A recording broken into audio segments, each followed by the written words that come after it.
Donc, je vais vous parler des web composants en Rust, ce qui sous-entend faire du web et donc du WebAssembly. Je m'appelle Igor. Je fais du dev backend chez Vectorite. On fait des choses avec de l'IA, etc. Et dans mon équipe, en fait, nos backends, on les écrit en Rust. Et ça, c'est super cool. Et bon, j'ai aussi fait un peu de web dans ma vie. Hein. C'est pour ça que je suis là. Le programme est chargé, en gros. Je vais vous faire un récap sur ce que c'est les web composants un peu classiques. Bon, moi, je dis natif, on traduirait vanilla en anglais. Hein. Et le cœur de ma présentation, c'est comment on fait du WASM en Rust, dans ce contexte-là, qui est un contexte assez intéressant. J'ai pas envie de vous laisser un peu dans l'état, on va dire, de ce que je vous ai montré dans la partie Rust. Je vais vous montrer qu'on peut faire des choses beaucoup plus agréables pour les développeurs, même si je pense que la base, elle est importante à comprendre pour la suite. Donc, sur la partie Dioxus, j'irai très très vite. Alors, les web composants sans framework, qu'est-ce que c'est D'abord, ce sont des standards qu'on va utiliser. Ça nous permet de créer nos propres balises HTML. On parle de custom element. On va vouloir faire de l'isolation du style et du DOM, ou du HTML, si vous voulez, dans ce composant. Et il y a aussi une notion de template et de slot qui est intéressant, mais que je n'aborderai pas aujourd'hui. Sur les slides, vous aurez les liens pour consulter tout ça si vous en avez besoin. Alors, évidemment, je ne me suis pas mis au bon endroit. C'est pas grave, c'est la vie. Voilà. Donc, j'ai ces deux magnifiques composants ici. C'est pas très original, c'est un compteur. Quand je clique sur le bouton, ça incrémente. Voilà. C'est un très bon exercice. C'est pour ça qu'il est utilisé partout. Donc, en fait, concrètement, dans mon code, j'ai un JS counter. C'est ma propre balise avec des attributs. Un attribut name, en l'occurrence, je peux le modifier ici. Et par la suite, pour faire joujou, j'ai collé une balise code, d'accord, après tous mes composants, d'accord. Donc j'ai des composants après pour les parties Rust et Dioxus, mais ça on verra plus tard. Donc le petit récap, c'est que d'abord on va jouer avec, donc j'ai une super fonction qui s'appelle play ici, que je vais appeler sur mon JS counter. Qu'est-ce que fait cette fonction? Eh ben elle va itérer sur tous mes JS counters. Et ici, on va dynamiquement changer le name après 3 secondes. Et on va aussi faire une dernière opération, c'est-à-dire qu'on va s'abonner sur l'événement count. Et on va prendre le composant adjacent et on va lui mettre le contenu de notre event dedans. Donc c'est le composant adjacent, c'est la balise count que je vous ai montré. Si je clique, j'ai mon composant. OK ? Comment ça s'implémente ça? Je vais aller très très vite parce que vous l'avez peut-être déjà fait et c'est pas le plus important de ma présentation, mais un petit rappel, il faut créer une classe qui va hériter d'HTML element, ok, ou d'une sous-classe. On peut avoir des éléments, des attributs internes, des états internes. Donc ici, j'ai la racine de ma partie qui est isolée, le shadow. J'ai un état interne, count, et j'ai deux éléments, en fait, c'est des références sur les parties dynamiques de mon composant. Dans mon constructeur, je vais initialiser la racine du shadow, et je vais être appelé par mon navigateur, ici, au travers de méthodes de cycle de vie, là, de life cycle callback, les connected callback, disconnected callback, il y en a d'autres, et dans lequel je vais pouvoir faire des bricolages. Par exemple, ici, je fais du templating, c'est un peu le mode bûcheron du templating, mais ça marche très bien. Dans ce contexte-là, ça suffit. Je vais récupérer mes références sur mes éléments qui vont être dynamiques et je vais m'abonner sur le clic. Pourquoi? Parce que je veux incrémenter mon état interne et je veux refléter cette modification dans mon bouton. Voilà. Je vais aussi créer un custom event, donc avec l'API de custom event, et notifier l'extérieur que le count a changé. C'est pas fini, il faut aussi lister tous les attributs qu'on veut observer. Dans ces cas-là, il y a un callback spécifique, attribut change callback, où on va pouvoir faire dynamiquement notre changement, appliquer nos modifications, etc. Le point important qu'il ne faut jamais oublier, que j'oublie des fois, c'est qu'il ne faut pas oublier d'enregistrer son web composant. Sinon, ça ne marche pas. Et si vous faites du TypeScript, vous pouvez déclarer le fait que la balise JSCounter est associée à counter element. D'accord ? Donc voilà, c'est tout pour cette partie-là. Et grosso modo, si je récapitule, on passe des paramètres à un web composant au travers des attributs HTML. Éventuellement, du coup, il va falloir les convertir avec le type qui vous intéresse. Pour communiquer avec l'extérieur, on va envoyer des événements. Et même si je ne vais pas faire ça aujourd'hui, on peut évidemment, en JavaScript, appeler les attributs, getter, setter, et aussi appeler les fonctions. Donc, je ne vais pas le faire aujourd'hui, parce que ça c'est pas la partie importante de ma présentation. Oups, qu'est-ce que je fais? Voilà. Évidemment, on va pouvoir utiliser des librairies framework. Le nom importe peu. L'idée, c'est que ça va nous faciliter la vie du templating avec du JSX ou autre chose. Faciliter les états, on va dire l'aspect un peu réactif du composant, etc. Vous n'êtes pas obligé, mais on peut. Voilà. Il y a deux sujets qui sont un peu compliqués à faire avec les web composants de façon générale. C'est que on veut cette isolation, mais de l'autre côté, c'est du coup difficile de styliser à l'intérieur du composant web par rapport à notre site quand on est de l'extérieur. Donc il y a des solutions. Et aussi, si on veut faire des custom input, on va dire, là, c'est pas facile d'interagir, mais maintenant, c'est possible avec des attachés de forme et Element Internal. Vous avez les liens, si vous voulez creuser ces sujets-là, vous pouvez. Donc c'est tout pour ce récap, et on va passer à la partie intéressante, Rust et WebAssembly. Donc vous étiez peut-être à la présentation précédente sur WebAssembly, là on va travailler dans le navigateur, c'était très bien cette présentation. Donc un petit rappel, c'est standardisé, W3C, c'est un format binaire, l'objectif c'est qu'il soit facile à parser, facile à compiler par rapport à du JavaScript, ce qui est déjà fait par nos navigateurs, hein. Et on va compiler avec du code qui va avoir des performances proches du natif. Alors, il y a des sujets qui sont un peu plus compliqués, où on peut creuser là-dessus, mais ce n'est pas le sujet de la présentation encore. On peut l'utiliser en dehors du web. Ce qui est vraiment intéressant, c'est cet aspect, on va dire, sandboxing, qui est super intéressant. Alors, du coup, on va pouvoir utiliser le langage préféré pour faire du WebAssembly. Notre langage préféré, c'est Rust. Si vous ne le savez pas encore, c'est qu'il faut apprendre Rust. Bon, il y a un lien sur le site officiel. En gros, l'idée, c'est de faire un programme qui va être à la fois fiable et efficace. Et quand on parle d'efficace, ça veut dire la performance en termes de temps, mais aussi de gestion mémoire. Et en gros, pour faire ça, c'est simple. Il ne faut pas de gestionnaire de mémoire. Il faut laisser la liberté au développeur d'utiliser la mémoire comme il veut, faire la stack, la heap s'il veut, etc. Le problème, c'est que ça, si on laisse le développeur faire ça, ça devient plus fiable, a priori. Okay, donc là, on veut résoudre ce problème. On ne veut pas de GC, pas de gestionnaire de mémoire, mais on ne veut pas les soucis de mémoire qui ouvrent des portes, des failles de sécurité énormes. C'est un vrai problème. Comment on fait? Dans Rust, c'est simple. Eh ben, on laisse tout ça au compilateur. C'est le compilateur qui fait le boulot. Alors, malheureusement, ça a des impacts. Évidemment, il faut rajouter des nouveaux idiomes, les apprendre, les maîtriser, et c'est ça qui est difficile quand on débute dans Rust. D'accord? On va le voir un peu, ces petits soucis. Donc, c'est génial parce que, du coup, c'est très bien adapté à la problématique de mémoire, shared memory qu'on a dans Wasm. Et il y a aussi un autre truc qui fait que c'est très bien pour faire du Wasm, c'est qu'on peut on peut facilement appeler du code ou produire du code qui va être appelé dans un autre langage, donc avec un système qui s'appelle Foreign Function Interface. Vous avez une présentation sur ce sujet-là aujourd'hui, si ça vous intéresse. Typiquement, moi, professionnellement, ça me permet de créer une bibliothèque Python, sauf que je l'ai écrit en Rust. Donc mes collègues sont contents, moi je suis content, c'est magnifique. Le projet s'appelle Pio3, qui permet de faire ça, c'est, si ça vous intéresse dans votre situation, creusez. C'est le slide pour rappeler à tous ceux qui font du Rust, mais ça ne devrait pas être besoin d'être rappelé, mais pour ceux qui ne font pas du Rust, comment on va résoudre ce problème justement pour cette gestion de mémoire? On va utiliser deux notions. Donc désolé pour le franglais, c'est ownership et borrowing. Je préfère utiliser cette terminologie. Ownership, c'est que chaque valeur, donc valeur, vous pensez un truc qui a des bytes qui est en mémoire quelque part, on va dire, ça a un propriétaire et un seul. Et quand ça n'a plus de propriétaire, parce que ça appartient par exemple à une fonction, puis on sort de la fonction, la valeur, on va la supprimer, on va relâcher la mémoire et on parle de drop, Rust. On peut aussi transmettre cet ownership. Par exemple, j'ai une variable dans une fonction, je vais pouvoir la transmettre à une closure, une lambda.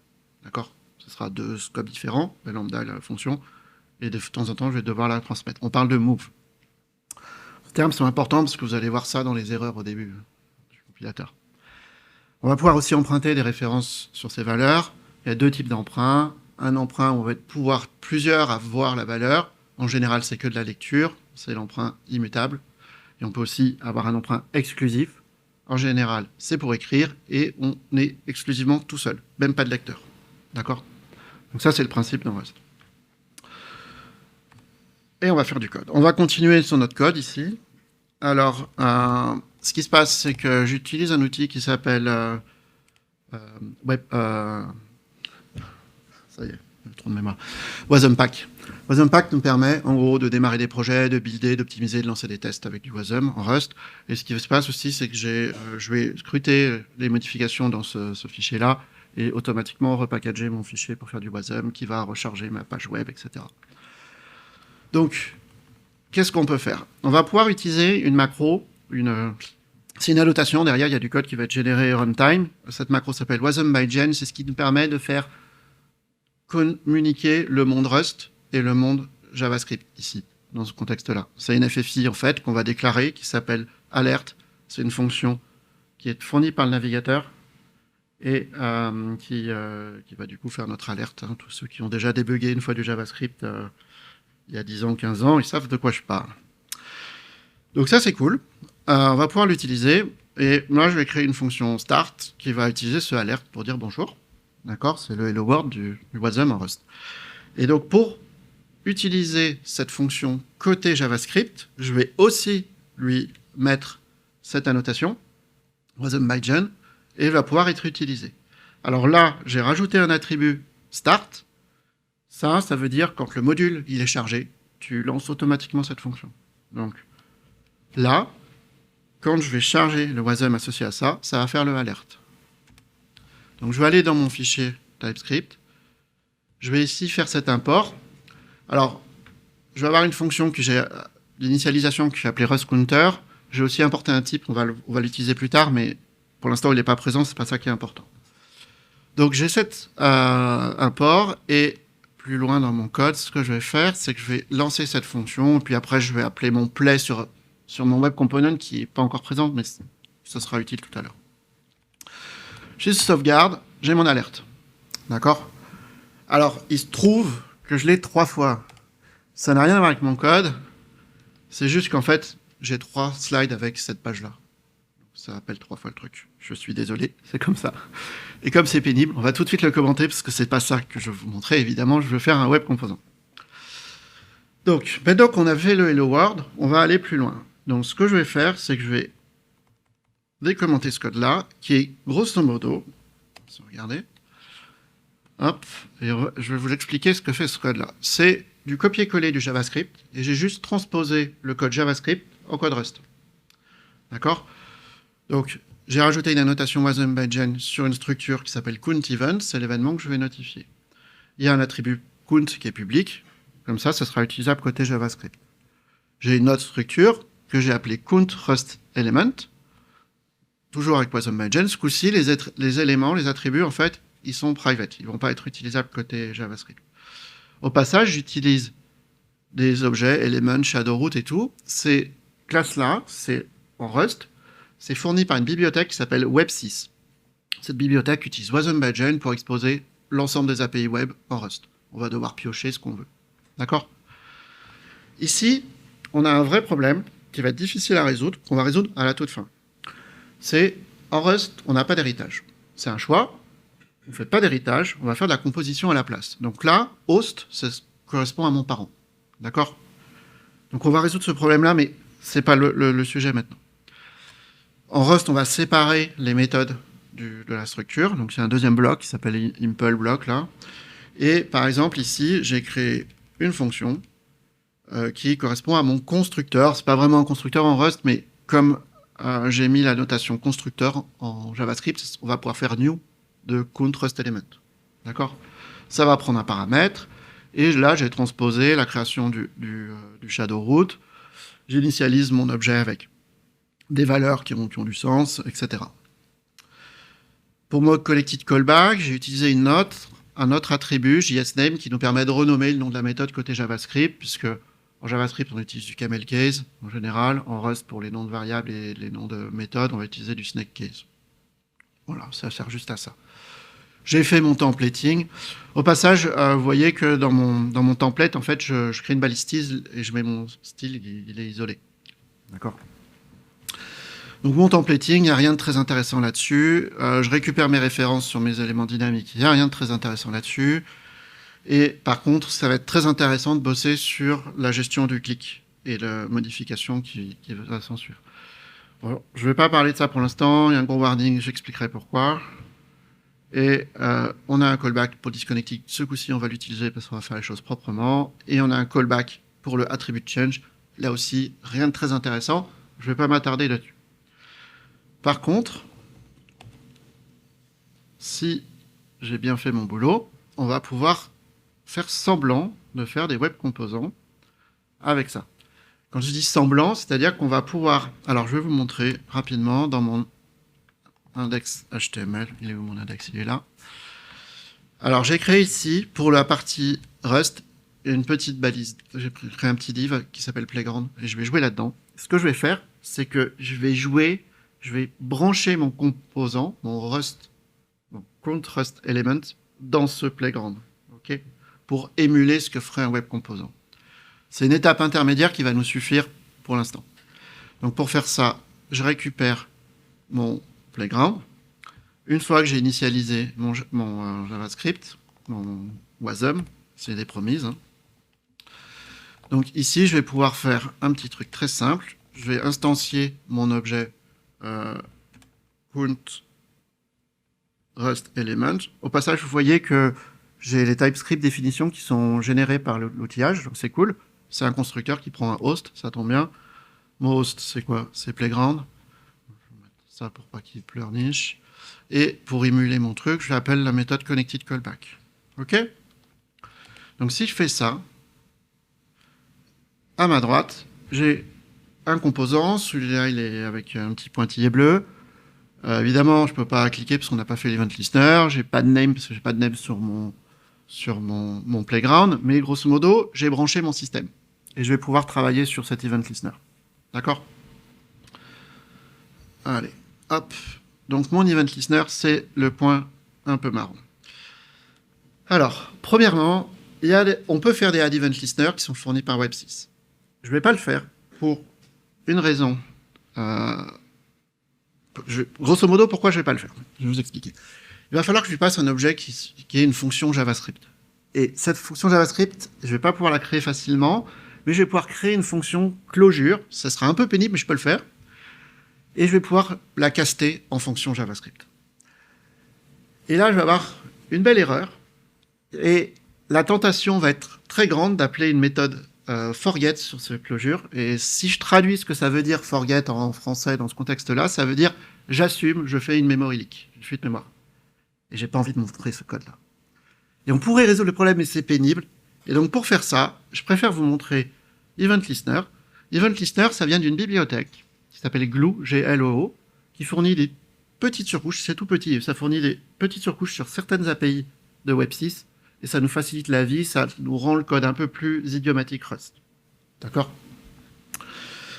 Donc j'ai cet Event Listener, pour l'instant on ne va pas s'occuper de ce warning, on va en parler parce que je veux d'abord vous montrer ce qui se passe si je fais un plop. Il manque un T où? Ah, super.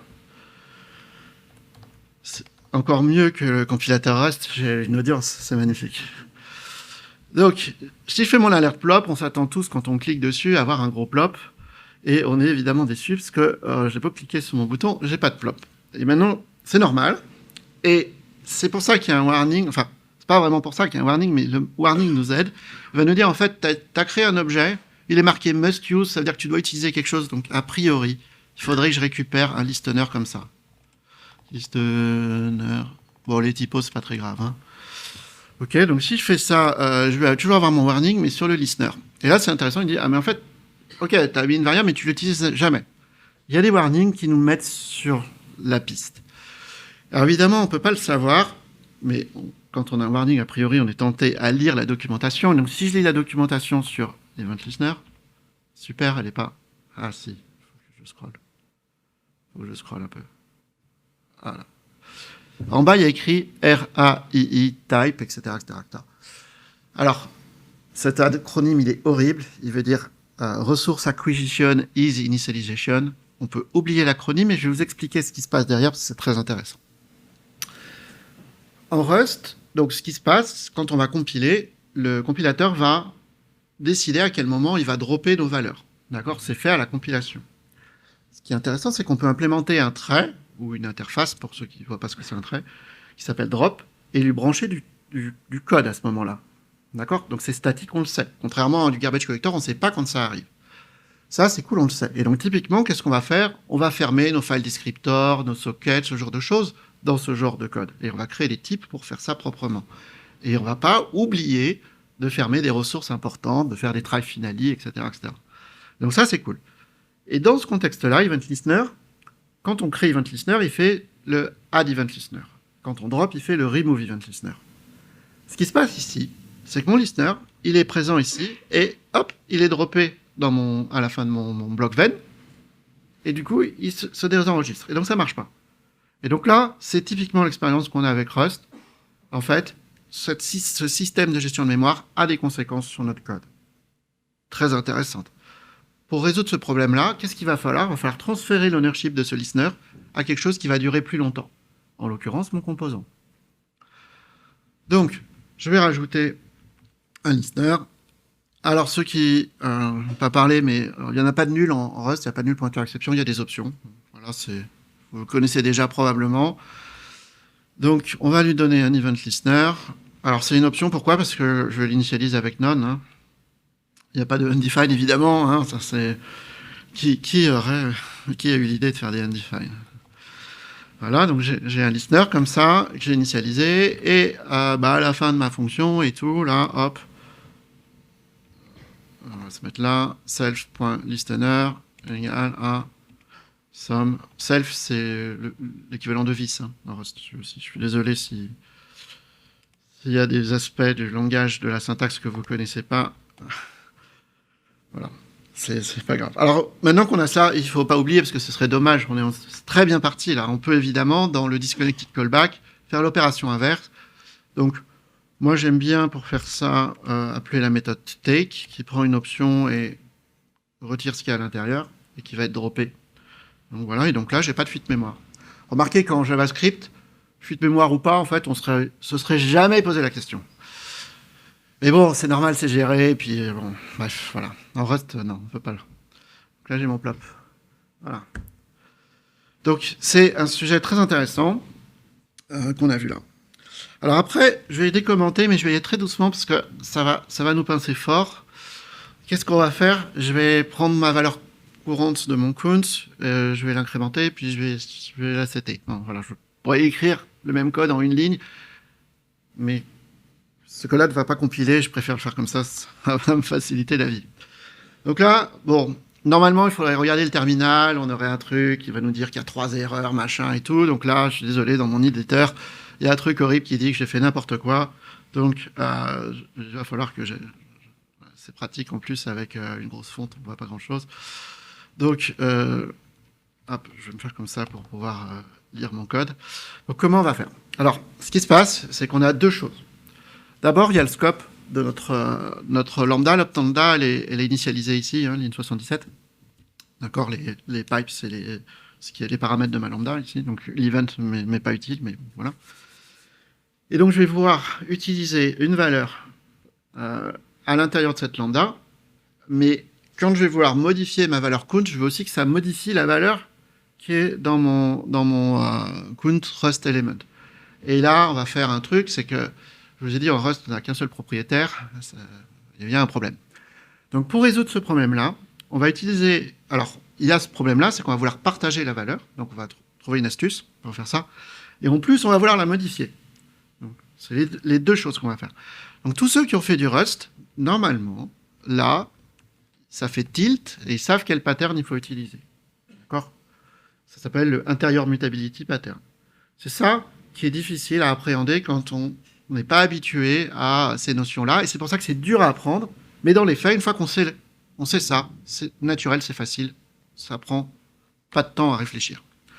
Donc, dans ce contexte-là, on va utiliser un reference counter, et on va utiliser une cellule. D'accord? Donc, c'est des types qui sont fournis par la standard lib qui vont me permettre d'isoler, de wrapper nos éléments, et en fait, on va cloner le pointeur sur l'élément et on va pouvoir modifier pour les petits détails en interne. Au passage, ça utilise le RAI pattern pour décrémenter et faire le vrai ménage quand il faut, mais ça, c'est la mécanique interne. Ça a des conséquences, mon count c'est plus 0, c'est un RC cell de 0, mais en fait, on va pouvoir l'écrire comme ça. Default, ça va beaucoup plus vite. Et alors, ce qu'on va pouvoir faire, alors, pour lire la valeur, il va falloir faire .get. Ok, voilà, très bien. Ce qu'on va pouvoir faire maintenant, c'est que avant de rentrer dans mon callback, ici, ce que je vais faire, c'est que je vais créer un clone de cette valeur. Je vais l'appeler count, je vais dire self.count.clone. Donc là, j'ai une valeur clone. Et je vais transférer l'ownership de cette valeur à l'intérieur de la closure. En gros, pour ça, il y a un mot-clé qui s'appelle move, ça j'en ai parlé un peu avant. Tout ce que la closure qui va capturer, eh ben, elle va prendre l'ownership dessus. D'accord? Une fois que j'ai ça, je peux faire mon incrément. Alors évidemment, c'est count, ce coup-ci, c'est plus self. Je peux faire mon get. Et la ligne en dessous, je vais faire mon set. Oups. Excusez-moi.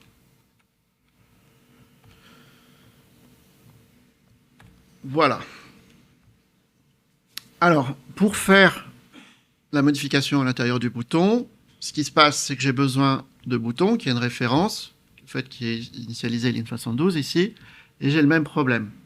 Donc ce que je vais faire, là c'est plus simple, il y a juste besoin de prendre le bouton, je vais l'appeler btn2, celui-là, et je vais faire un clone dessus, d'accord?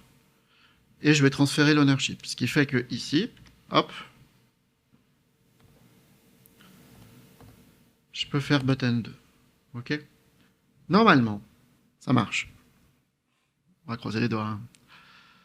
J'ai un plop, et ça a incrémenté, on va supprimer notre plop. Hein. Donc, voilà, mon incrément marche. Ok?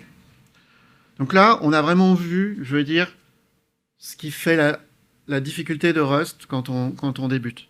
D'accord?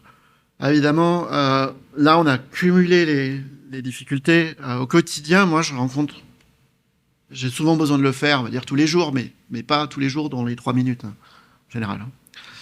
Voilà. Donc, pour le dispatch de l'événement, l'API est un peu désagréable parce qu'elle est un peu verbeuse à créer. Je suis obligé de créer un custom event init, etc., etc. Et je vais avoir le même problème, c'est que je vais pouvoir dispatcher, mais depuis la référence de mon host. Et donc, du coup, ce que je vais devoir faire, c'est pareil. Ici, pas de difficulté. Je prends mon host, en fait, qui vient d'un clone. Ah, c'est pas self.clone, c'est self.host.clone. Voilà. Et donc là, on va dispatcher notre truc. Bon, maintenant il reste la partie challenge qui est comment on fait cet héritage, comment on fait cet enregistrement, etc. Donc ce fixe me. Alors là, on va pas le dire, hein, mais on va tricher un peu. Surtout, vous le dites pas. Hein. Et donc du coup, je vais utiliser une petite fonction JavaScript que j'ai mis dans un fichier glue.js. J'ai exporté cette fonction au register. J'ai même mis de la documentation qui prend un tag, les attributs et un builder qu'on va devoir définir. On va appeler notre custom element define avec notre tag et ici on va créer une fonction anonyme. Je ne sais pas s'il y en a qui savent peut-être pas, mais on peut en JavaScript créer des fonctions et pas mettre les noms. Voilà. C'est très pratique dans ce use case.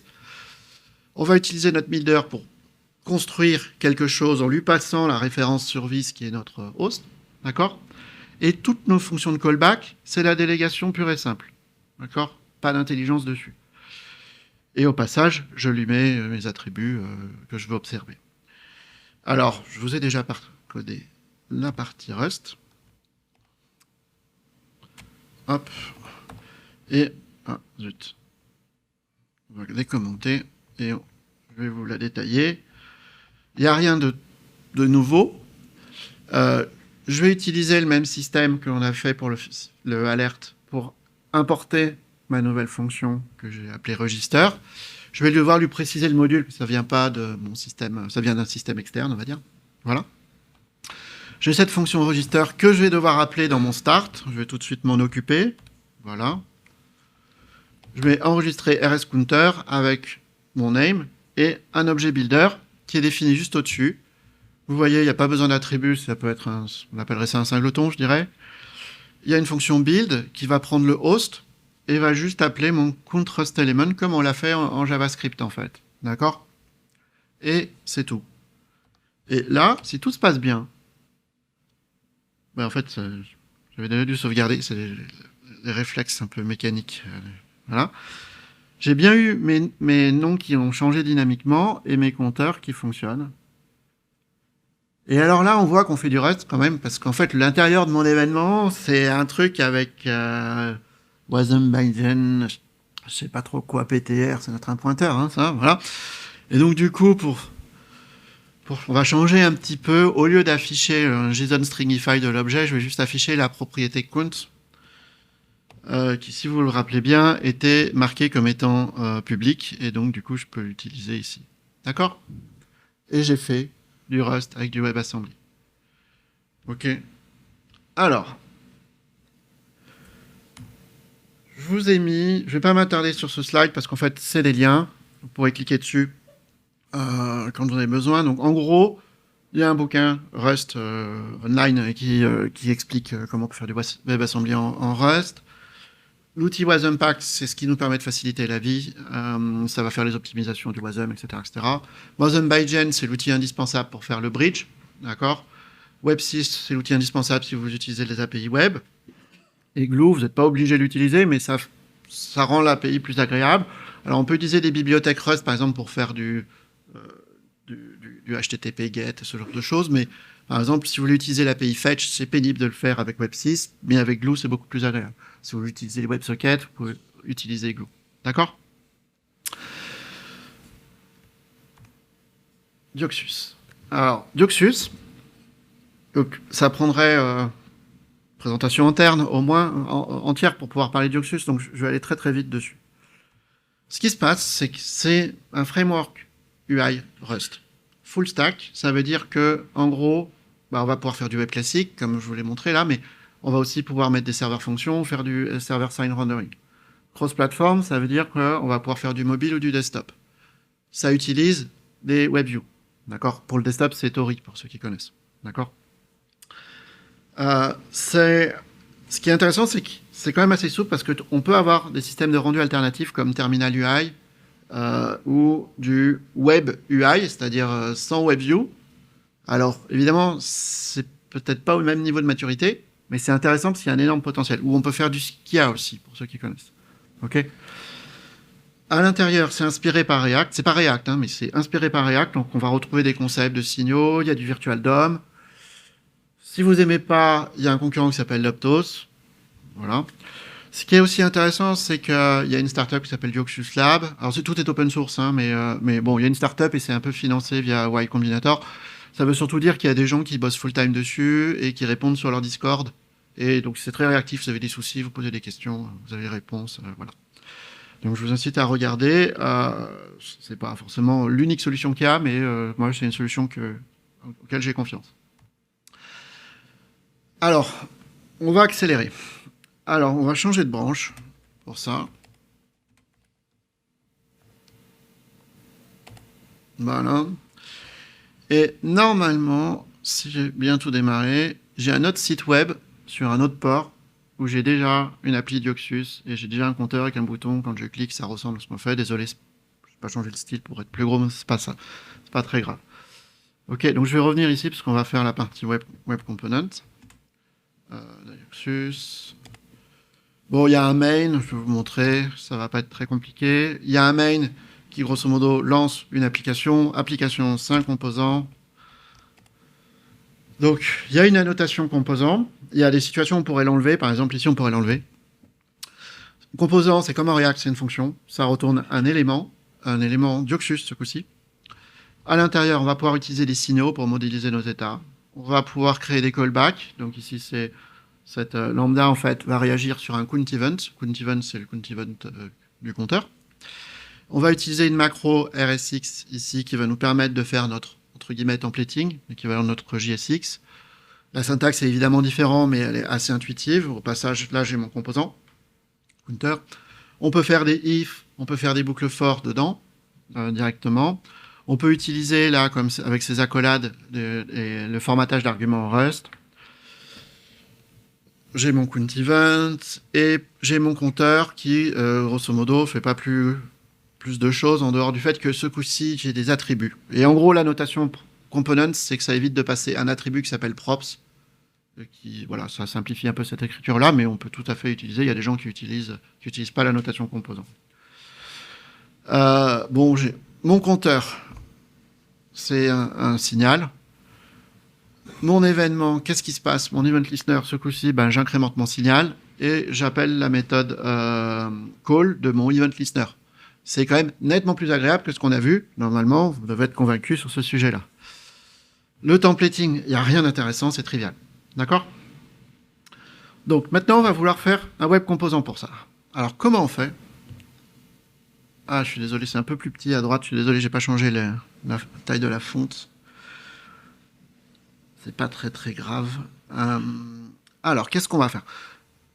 On va faire vite. Donc, ce qu'on va faire, c'est que la première chose, c'est que ce count event, ce coup-ci, on va l'envoyer dans l'univers JavaScript. Donc, on va utiliser wasm_by_gen. OK? Ce qu'on va faire, c'est qu'on va vouloir lui mettre du style, notre propre style.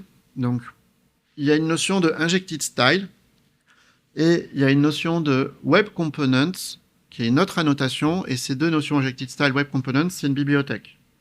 C'est moi qui ai créé cette bibliothèque. Dans mon contexte professionnel, on a voulu faire un composant en Rust, donc on l'a fait comme ça. Et donc elle est open source et tout. Voilà. Donc j'utilise la notation web components. D'accord? Et là, il se plaint. Il me dit, hey, mon grand, là, alors par défaut, web component va utiliser le nom de ma fonction comme nom de mon web component, et il me dit, hey, mon grand, là, ça marche pas, ça, c'est pas un nom valable. Donc, ce qui est cool, c'est qu'avec des macros, eh ben, on a des vérifications de code à la compilation. C'est pas notre navigateur qui nous dit ça. En l'occurrence, on peut lui préciser que le tag, c'est dxcounter. Et on va lui dire, tu utilises mon style, là.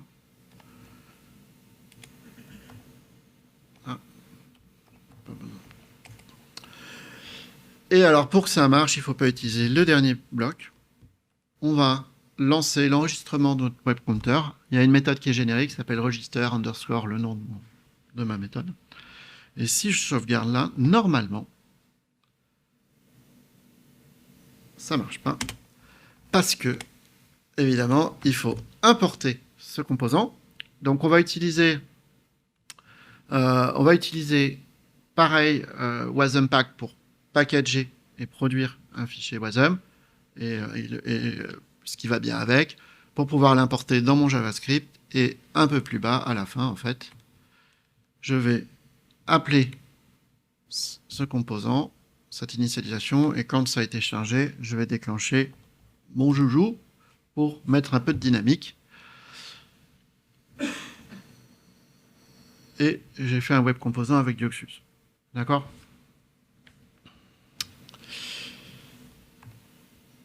Grosso modo, Dioxus, en gros, avec ça, vous facilitez la vie par rapport à ce que vous avez vu un peu brut de fonderie avec tout l'outillage. Je pense que c'est important de comprendre parce que des fois, on va être obligé, si on veut interagir avec certaines API, par exemple, qui ne sont pas fournies par Glue ou ce genre de choses. Voilà. Par contre, ça demande aussi un apprentissage. Bon, déjà, il faut savoir faire du Rust, mais en plus, il faut comprendre comment fonctionnent les signaux, les spécificités, comment du coup ça s'intègre et tout derrière. Et cette bibliothèque, Dioxus Web Component, n'hésitez pas, si vous voulez contribuer, regardez, il y a des limitations, n'hésitez pas à venir voir si ça correspond à votre besoin ou améliorer le truc. Grosso modo, une grande partie de la complexité est masquée. Par contre, si on ne connaît pas ce qu'il y a derrière, je ne suis pas sûr que ce soit très facile sur un gros projet, par exemple. Donc on peut rentrer plus facilement dedans, mais on va être buté sur ces sujets-là. Donc pour conclure, grosso modo, d'abord, c'est faisable. C'est pas si évident que ça, mais c'est faisable. Tout ce que je vous ai montré là, ça fonctionne avec des navigateurs qui ont 5 ans. En gros, WebAssembly, c'est utilisé depuis super longtemps, et les Web Components aussi. C'est une solution intéressante. il faut voir tout ce que ça nous apporte Rust. Donc peut-être que là, il y en a qui vont dire ah ouais, c'est compliqué Rust, mais en fait, ça apporte beaucoup de choses, notamment bon, déjà on va moins faire d'erreurs. Ah, c'est génial, il m'installe magnifique, magnifique. En gros, on va faire beaucoup moins d'erreurs au niveau du code parce qu'il y a beaucoup de choses, il y a beaucoup de garde-fous dans Rust qui vont nous éviter de faire ces bêtises. Faut comprendre pourquoi il nous empêche de faire ça, et il faut avoir envie de faire ça et comprendre que ça, c'est un super atout pour le développeur. Quand on fait du JavaScript ou n'importe quel autre langage, en général, ce qui se passe, c'est qu'on est obligé de construire une espèce de cartographie mentale de nos valeurs, de tout notre programme. D'accord ? Et cette cartographie mentale, elle est importante, elle prend du temps. Tant qu'on n'a pas mis ça dans notre cerveau, eh ben, on n'est pas rapide. Quand on revient 6 mois après ou 1 an après sur le projet, c'est difficile à revenir. Et du coup, on fait des bugs, on fait des modifs et ça casse quelque part. En Rust, on n'a pas ça. On va vider notre mémoire de ça et on va se concentrer sur les choses intéressantes. C'est pour ça que Rust, de façon un peu provocante, je vais dire, c'est un langage qui est plus simple que les autres. Il faut franchir les premiers cols, mais c'est un langage qui est plus simple que les autres. Alors, est-ce que c'est une bonne idée ? Ça, c'est la vraie question. Malheureusement, il n'y a pas de réponse absolue sur ça. Alors, moi, je suis convaincu, voilà, mais grosso modo, il y a un des trucs pour vous aider, on peut regarder la taille de ce qui est buildé. Donc, la taille de la partie vanilla qui inclut aussi les bouts de code qui bootstrap les Wasm. Ça fait 52 kilos. La taille du pur Wasm de mon étape Wasm avec Glue et Web6, etc., c'est 28 kg. Et avec Dioxus, on est à 400. C'est important de comprendre que c'est différent, mais premièrement, ça va croître plutôt logarithmiquement, je dirais. Deuxièmement, c'est probablement ma bibliothèque où on utilise plein de choses. D'accord ? Et troisièmement, quand je vois ce qui se passe dans le web, je ne suis pas sûr que ce soit un problème bloquant, mais ça peut l'être. Alors, j'ai juste copié les paramètres pour minifier les trucs, mais j'ai pas fait d'analyse. Hein. Il y a sûrement du boulot à faire là-dessus. Donc, c'est un gros oui si vous êtes convaincu de Rust, si vous aimez ça. Il y a aussi un truc qui est important à dire, c'est qu'aujourd'hui, l'écosystème, il est jeune, voire inexistant sur certains sujets, voire fait par quelqu'un il y a 3 ans, et du coup, il va falloir le nettoyer. Donc, si vous voulez un truc prêt à l'emploi sur étagère, non, là, c'est pas fait pour vous. Par contre, c'est cool pour moi, c'est que vous venez contribuer.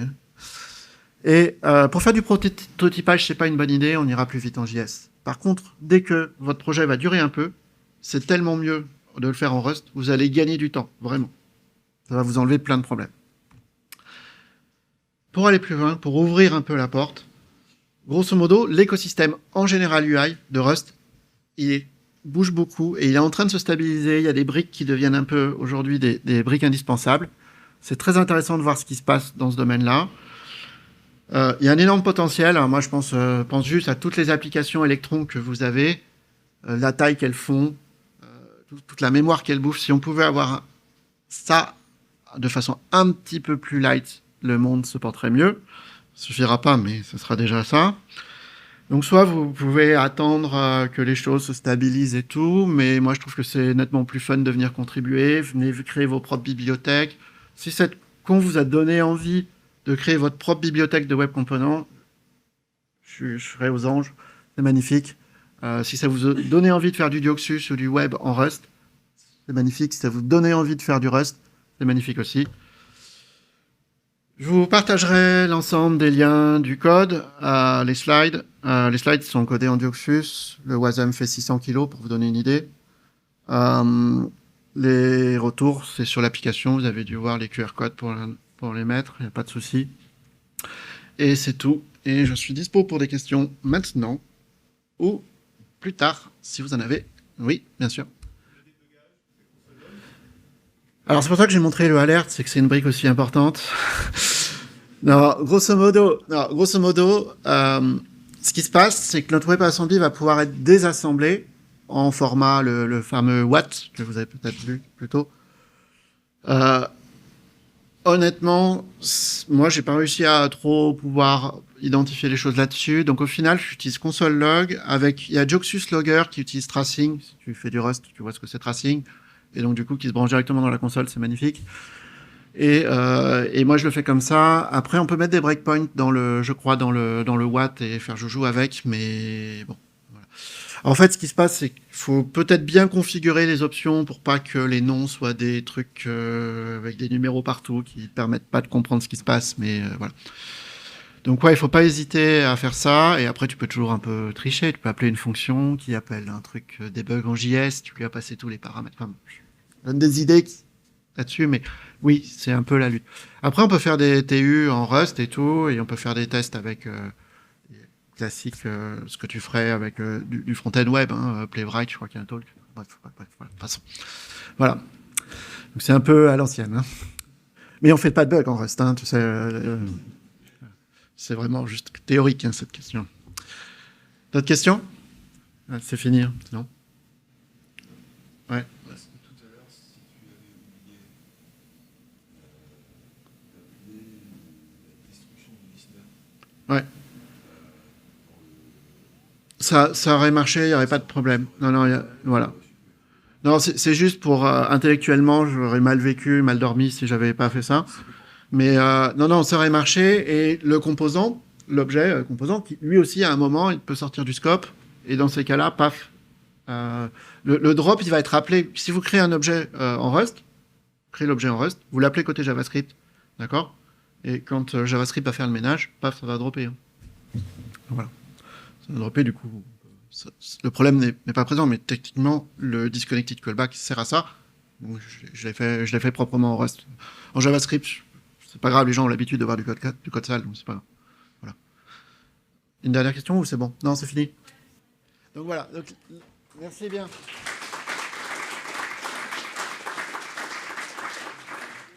encore une fois, n'hésitez pas à discuter avec moi si ça vous passionne, tout ça. Si vous voulez tester votre truc.